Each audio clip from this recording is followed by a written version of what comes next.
저희 근처에 중개업소가 있는데 중개업소에서 중개사고가 터진 거예요.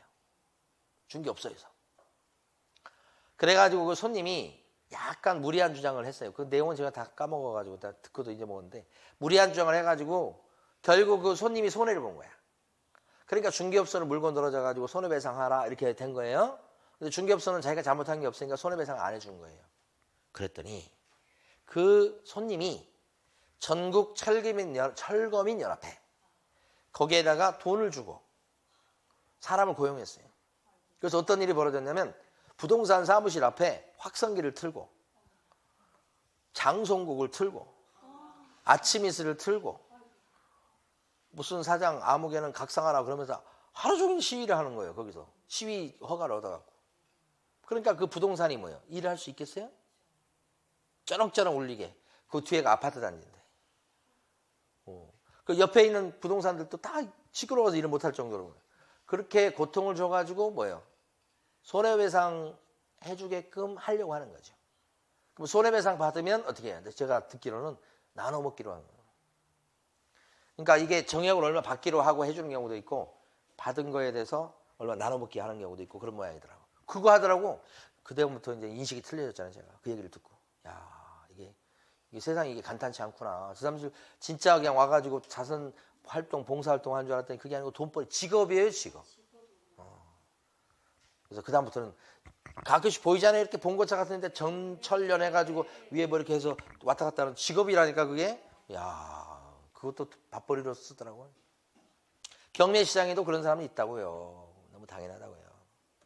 자, 그 다음에요. 뒤에 넘기시면 272페이지는 재침입하는 경우 이렇게 나와 있습니다. 드문데요. 쫓아냈잖아요. 근데 다시 또 기어 들어가는 경우가 있어요.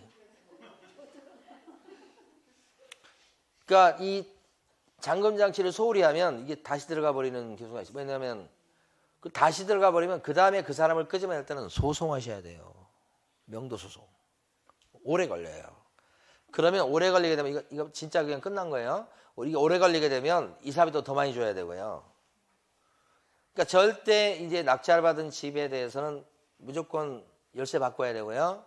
요새 같은 경우는 그저 자동 잠금 장치 그 번호키 같은 경우는 번호 바꿔야 되고요. 그 다음에 앞에다가 이거 낙찰받은 물건이니까 여기 다시 들어가면 주거 침입대로 형사 고발하겠다고 막 엄포도 놓고요. 써붙이고요. 기본이에요, 기본. 그건 기본이라고.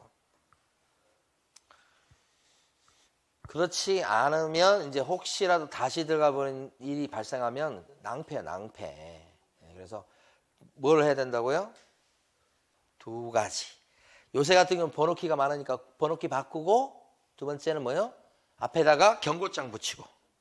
기본이다 생각하시면 되고. 그 다음에 이제 뭐가 있는가?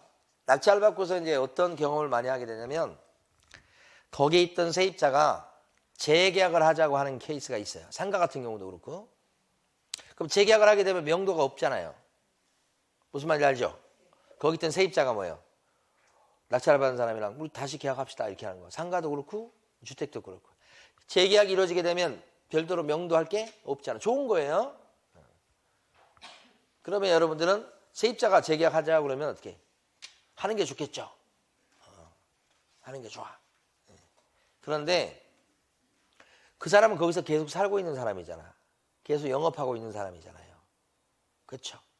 근데 한 가지 여러분들 생각하실 게 만약에 여러분들이 그거 있잖아요. 저거 대출을 받아서 경매하시잖아. 그러면 그 사람이 재계약한다 그러면 반드시 지켜야 될 게 대출 받은 뒤에 재계약을 하셔야 돼. 왜 그런지 아시겠죠? 대출을 받기 전에 재계약을 해서 그 사람이 지금 주민등록 계속 살아있으니까 재계약을 해버리면 어떤 일이 벌어질 수 있냐면 선순위 세입자가 돼. 그러면 그 보증금을 갖다가 낙찰자가 떠안아야 될 판이 되니까 이거 대출을 받기가 힘들어질 수 있어요. 그러니까 반드시 어떻게 해요? 대출 나오고 나서 그 다음에 재계약하는 쪽으로 가셔야 됩니다. 재계약하자니까 어이구 좋아요 하면서 빨리 그냥 재계약서 써버리면 안 되고 날짜 조정을 잘 하셔야 된다고요. 그 다음에 또 하나. 주인이 살고 있는 집을 낙찰 받으셨어요, 여러분이. 주인이 살고 있는 집을. 근데 주인이 재계약하자고 그래. 그러면 재계약할 거예요? 안 할 거예요? 주인이 살고 있는 집이 경매 넘어간 거야. 근데 그 주인이 세입자로 살겠대. 재계약하자고 그래. 자기가 여기 오랫동안 살았대. 그래서 자기가 월세 살겠다 뭐 이런 식으로 얘기하면서 얘기해요. 재계약 해요 말아요? 할 거예요 안 할 거예요? 지금 할 태세인데 지금 불쌍해가지고 그러면 안 돼. 불쌍히 여기시면 안 돼. 그 사람은 빚이 많아서 지금 경매 넘어간 사람이요. 월세 계약을 해도 월세 밀릴 가능성이 굉장히 높아요. 그래서 무조건 안타까워도 안쓰러워도 내보내시고 재계약은 다른 사람이랑 하는 게 현명한 거예요. 예? 자, 그 다음에 이제 저번에 나눠만 드리고 좀 설명 안 드린 거 있었죠, 이거. 예? 설명 드려보도록 합니다.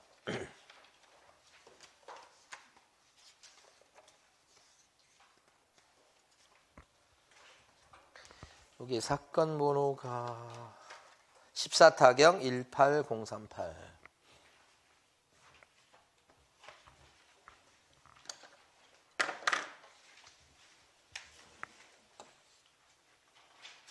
이거 뭔데 이렇게 많이 떨어졌을까요? 갑자기 궁금해지네.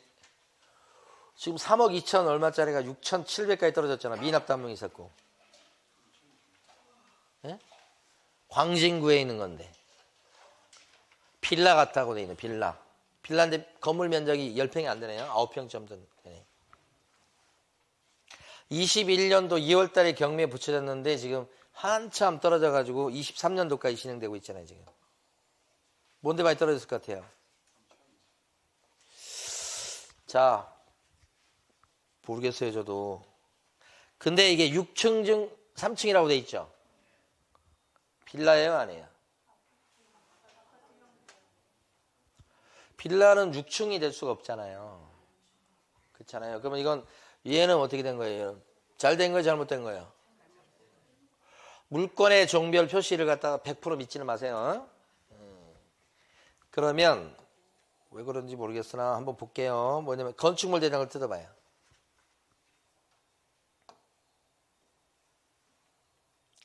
건축물 대장을 봐야지만 거기 뭐가 나오냐면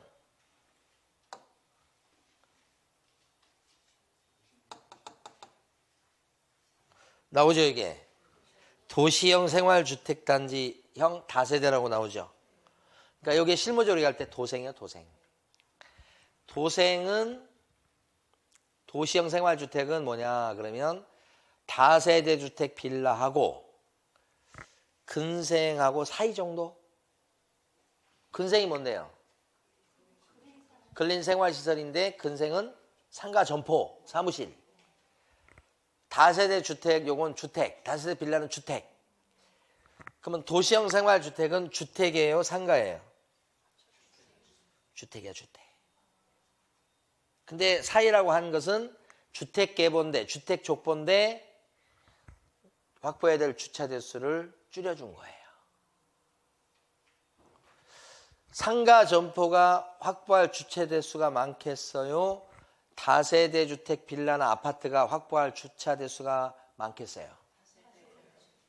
다세대가 많은 거예요. 주택이 많은 거예요. 주차 대수가. 근생은 적어. 근생은 134제곱미터당 한 대예요. 134제곱미터는 거의 40평이에요. 40평당 한 대인데 우리 뭐 빌라나 이런 것들은 한 집당 뭐 한 열 몇 평만 돼도 한 집당 한 대야. 그러니까 여기가 주차 대수가 많아야 되지. 주택이. 그러면 근생은 주차 대수가 적어도 괜찮은 거예요. 절반밖에 안 돼. 절반 이하야. 그러면 도생은 뭐예요? 주택이지. 그러면 주차 대수 확보가 좀 많아야 될 건데 그러면 방을 많이 못 빼잖아요. 그래서 이거 아마 이명박 정권 때인가 그때 한번 인정했을 거예요. 그래가지고 역세권에서 지을 때 빌라보다 더 높게 지을 수 있도록 하고 주차 대수를 조금 확보해도 지을 수 있도록 하고 그래서 방을 많이 뺄 수 있도록 하고 그래서 태어난 게 뭐예요? 도생이다 이 말이지. 그래서 근본적으로 이건 족보는 주택 쪽인데 빌라하고 유사한 거죠. 그렇죠? 그렇게 생각하면 되지. 그 다음에 이제 매각 물건 명세서 봐봐요. 한번 켜놓으니까 다 크게 나오네. 주거 임차인 미상 이렇게 나오네. 미상. 전입일자는 2020년 9월 29일이고. 그러면 이게 매각물건 명세서 보니까 임차인 비슷한 사람이 한 명인가 봐요. 2020년 9월 29일 이 전입 날짜는 동사무소에서 알아낸 거예요. 근데 여기 나와 있는 여기 2021년 2월 3일 요 경매 붙여진 날인데 요거보다 빠르죠. 그럼 이 사람이 진짜 세입자라고 하면 어떻게 돼요? 보증금을 물어줘야 된다. 요것이 떨어진 원인 중에 하나 가능성이 높네요. 일단은 나머지는요. 재매각임 매수신청 보증금은 20%다 그랬잖아요. 그러니까 중간에 뭐 미납이 있었다는 거고 나머지 뭐 없죠. 위반 이런 그 다세대 빌라 종류 쪽은 뭐 위반 건축물 같은 게 있을 수도 있잖아요. 그 위반 건축물 그런 내용도 없죠. 아까 건축물 대장 할 때도 딱 보니까 건축물 대장상 여기 보면 위반 건축물 노란 딱지 그런 거 없죠. 줄여볼게요. 없죠. 위반 내용을 보통 이제 두 번째 페이지에 나오는데 건축 허가 받았다는 얘기만 나오고 19년도니까 연식은 새 거네요. 그러니까 이건 빌라라고 생각하시면 돼요. 이 정도는 빌라인데 얼마 안 됐죠 지금. 위반 건축물 아니고. 매물서에 보니까 이제 세입자가 한 명 있는 것 같아. 현황 조사서 볼까요? 현황 조사서 내용을 보니까 크게 보기. 무서워요. 더 키웠으면 좋겠는데.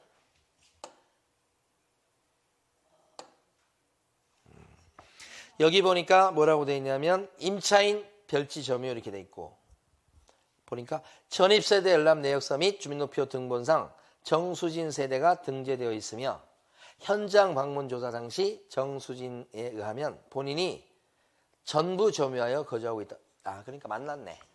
그럼 세입자 있는 거잖아요. 세입자라고 추정되는 사람이죠. 세입자가 아닐 수도 있어요. 추정되는 사람이 있는데 전입 날짜가 빠르니까 이럴 경우는 어떻게 해요? 물어줄 가능성이 굉장히 높은 거죠. 그 다음에 6층 도생이다 그런 거고요. 나머지는 뭐 전입 날짜가 빠르다 이렇게 나와 있고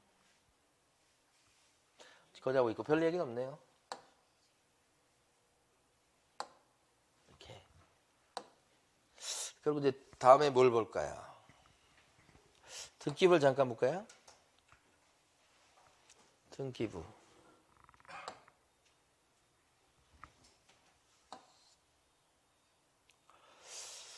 요 대지권의 목적인 토시 표시가 있고 그 다음에 표제부가 한동 건물이 하나 있고 그 다음에 전위 부분이 표제부가 또 있네.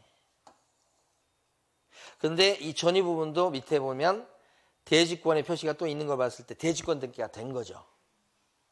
대지권 미등기 아니고 등기된 건 이것도 문제고 하자가 없는 거고. 소유자가 서 씨하고 박 씨 두 명이었어요. 그런데 여기 보니까 교보자산 신탁 주식회사에 신탁이 됐던 거네. 신탁됐고 그 다음에 찾아왔어요 여기서.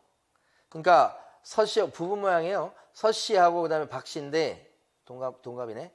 요 두 사람이 지분으로 갖고 있다가 신탁회사 교보자산 신탁회사에 넘어갔다가 다시 찾아왔어. 이렇게 신탁회사에 넘어가는 경우는 이제 대출 때문에 맡기는 경우가 많은데 다시 찾아왔어요. 그러면 이렇게 찾아와서 그 다음에 어떻게 했는가? 소유권 넘겨줬을 것 같은데 5시가 넘겨받았죠. 판 거야.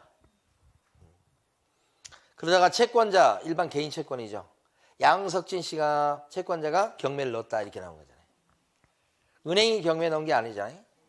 채권자가 일반 채권자가 경매를 넣었죠. 분담구모 의이 살고 있고 경매 넣고 21년 요게 이제 요 경매 진행 게 요것 때문에 진행된 거예요. 그다음에 압류가 있는데 세금 때문에 세무서장 이렇게 나온 거 보니까 국세예요, 국세.